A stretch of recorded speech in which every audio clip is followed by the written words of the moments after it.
Hey guys, I'm Chad Hoover. Welcome to today's video where I'm going to show you how to tie my favorite braid to leader knot. All right, so my favorite braid to leader knot is known as an Albright knot, but I put a little twist on it. So a lot of folks refer to it as the not right Albright because I'm not right. So one of the first things that I do before I set up tying knots is I set up my little travel knot tying leader station. I just basically put a piece of bungee cord through my spools and I hook them in my tackle box. I can also hang them over, or my toolbox. I can also hang them over anything. I can put them on my truck rack. I can close them in a door at a hotel. I can put my foot in there and reel it. So anyway, I made myself a little easy to use leader dispenser, if you will. So I just pull off the leader material. I'll talk to you about leader length first, okay? I get this question a lot. How long should your leader be? And what I generally do is I like to make my leader the length of from the first guide, from the tip, down to about where I can tie it off on my hook keeper, okay? I'll tell you why after I get it tied, but that's generally the length. The first guide down from the tip to the hook keeper. That's where I start, and then we'll talk about some adjustments I make after that. But what I'll do is I'll bring you guys in a little closer so you can take a look at how this knot's tied. But basically what you're gonna do is you're gonna take your actual running line, also known as your main line, your braid, and then you're gonna have your leader material. In this case, this is 15-pound fluorocarbon. And so what you're gonna do is you're just gonna literally double over your leader material, your fluorocarbon, your mono. I use fluorocarbon probably 85–90% of the time. I'll switch to monofilament if I'm throwing a floating frog over mats or something like that because it's a little more buoyant, or if I want a little bit more stretch for certain types of presentations. We'll talk about that in another video, but really this video is more about how to tie it. So double your leader material over and you bring your running line through there. What I like to do is pull it through and then go ahead and wet it. That way you don't have to worry about messing up and forgetting to wet it. Now that you've got your main line through the doubled over leader, what you're gonna do, and you could figure out your best way to do this, I like to hold it with my fingers and just kind of hand it to myself around and around. The other reason I like to do it this way is I can actually do this at night without a light on so I don't ruin my night vision. So I can pretty much tie this blindfolded. The number of times that I'm gonna tie up the leader material is basically by gut feel, but it depends on how dissimilar the diameters are. What I mean by that is if I've got really thick braid and really thick leader, I may only go 6 or 7 times. If I've got really thin braid and a really thick leader, I'll go 10, 12, 13 times. So the thinner the braid, the more wraps, the thicker the leader, the less wraps. And in this case, I've got pretty similar diameters. So I'm going right at 11. I don't like 10 or 13 for some reason. It's like a bad luck thing for me. So the next thing, and this is important, what you do is you have to take the tag end of your line and go back through the loop you made in the opposite direction. Now this is probably the most critical part. So I'm gonna get you guys to come in a little closer.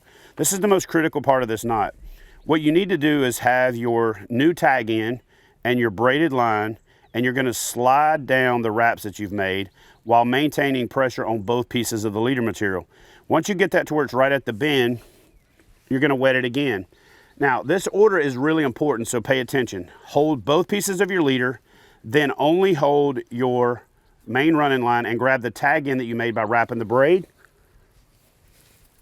and pull it first. What that does is that locks the wraps that you made up the braided, up the leader material, and it keeps them from getting flip-flopped to where you end up with the braid cutting itself. Now, the next part, this is pretty much the Albright knot. You're done. This is where I turn around and make it the not right Albright, or my version. And this is the main reason I prefer this knot over an FG knot, a uni-to-uni, or any of the other ones. And so here's what you do. You basically take your tag in that's remaining, and you're gonna do 3 half hitches. I like to use my mouse so I can get a little tighter, and it allows me to do this by feel. So again, I can do that at night. So you're gonna do 3 half hitches, okay? After you do those 3 half hitches, this is also where this knot really gets important. And this is another thing, when I wrap it around my finger and I know that that's sticking out like that, again, I can tie it at night. Now, I like a pair of flat clippers where the end is flat. I also really love this line cutter so I can cut my tag in and leave it just like so. Now I like to leave this thing about 1/4 of an inch long. You can also cut it with your clippers, but I cut it with my line cutters, and I like to take those flat clippers and then skin that knot. And I'll show you why that's important in just a second. You're basically going to squeeze it and just pull off the coating that is that Power Pro puts on their braided line. Then this is the main reason you're going to need a pair of flat clippers versus scissors. You're going to open that leader up and face the tag in the opposite direction and get in there right flush against it. It's really important that you do it that way. Make sure you get it nice and flat. Now, this is the main reason that I like to cut that tag in and fray it. That basically gives me a little bit of a knot that I can see coming through the water. I can see it laying on the water, and it also acts like a strike indicator when I'm fishing finesse presentations, or if a fish picks a lure up before I feel it, it gives me a visual indication. It also allows me to see that knot coming through the water as I'm reeling in a spinnerbait or chatterbait or something like that, and anticipate. Now, a lot of that you'll know by feel, but you anticipate that that bait is almost there. Now, that's pretty much it, guys. That's how you tie the Albright with the Knot Right twist on it. And the main reason that I tie those half hitches on the front is that it cones the front of the knot and allows it to go through the guides really easy. And the other reason that I stress that you have to cut that tag in off flat is that allows it to go out through the guides really easy. So if you don't cut that off flat and you don't cone the front, you've got an abrupt end on the end of that leader, which is also a critical component in the reliability of this knot, because if you leave that curve at the end without tying those 3 half hitches, it's hitting the guides and pretty much anything that it comes through first. But if you put those 3 half hitches there when it's coming over a log or coming through grass or coming over, you know, any kind of structure or cover, it's protected against abrasion. It's protected against abrasion going in and out of the guides. And then the main reason you want that little tag in cut is you don't want a V facing forward. So when it's going out through the guides, it catches on that. Now, I talked about leader length before, so let me go ahead and show you how that works. I really like to reel the line up after I tie my leader on and get it to where that knot is pretty much hits the guide.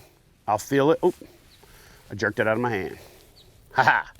So you don't want it down in your rod. And the reason being is you're going to create a V in your line. And that's really important for finesse fishing presentation. So what I like to do is pull it out and put it right there at that first guide. That's going to ensure that I've got enough line out that I'm not going to have that line have a weak spot in it because it's bent over the tip of my rod. I'm going to come down. Basically, I'm going to go to my hook keeper. I'm going to give myself about 3-4 inches, cut that off, tie my first lure on, and I am now ready to fish. Guys, there are a ton of reasons that I fish a leader on braid.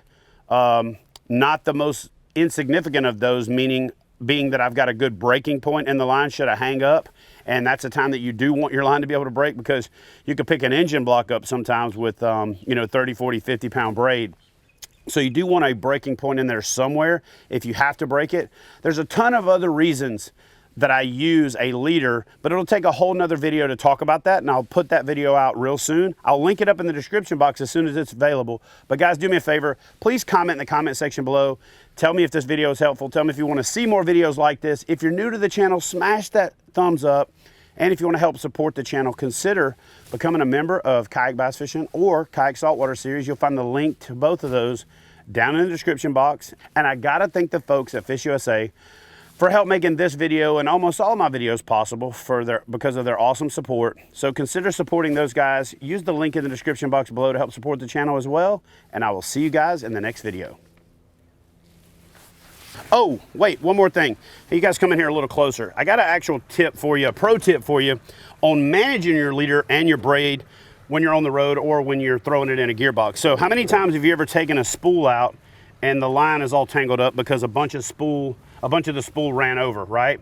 And you lose a lot of line, you waste a lot of money. Let me show you a quick tip on how to fix that. I'm gonna do it with the fluorocarbon to show you how it works, but you can do the exact same thing with braid. Simply take your line and go around your spool and just pull off enough that you can make a loop, just like so, okay? You just got a loop, all right? Take your top piece of line, double it over, and you're just gonna make a loop that you can put your line through. So just take it and make a loop and then run the line through there. I like to do it 3 or 4 times, just like that. You don't have to worry about abrasion resistance on this, so you simply pull that line down and you've made a slip knot. Now all you do is take that line and spin it and hold that tag in, until you pull that down taut on your spool. Now you have a tag in, you save braid, and you avoid the frustration of opening up your box and you've got a rat's nest in there of braided line and leader material. Guys, this cost me a ton of money over the years not knowing how to do that. Simply bring it around, you can tie a single knot, but I like to tie a couple so it doesn't slip. Do the same exact thing with braid and you'll save frustration getting that leader and that main line all tangled up inside your gearbox. All right, now I'm gone. Thanks for watching.